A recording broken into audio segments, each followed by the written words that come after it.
To somebody thinking about joining Girls Code Club, I would say don't walk, but run.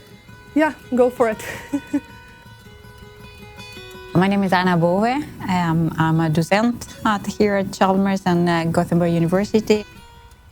Well, we started Girls Code Club to be able to introduce programming to girls, teenagers. We need women in the area, and the way to get more women is to get them interested already at the early stages.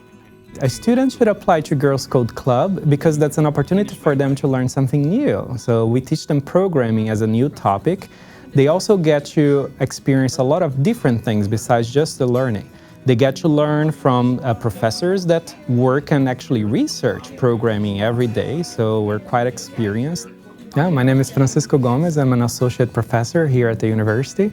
My name is Nina Westman, and I am part of the 2025 Girls Code Club.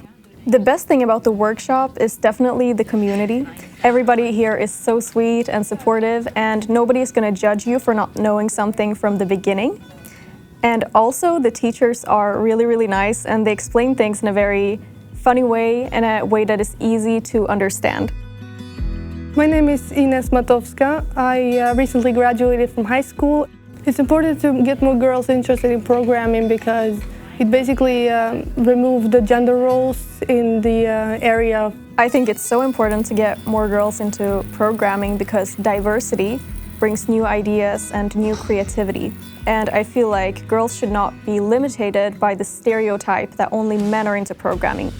Women are still a minority in the teams of creators of technology, and their perspective is very important. I think it's quite common when we use this application technology. Sometimes we wonder, well, why didn't they think of this feature? It would be so useful to me.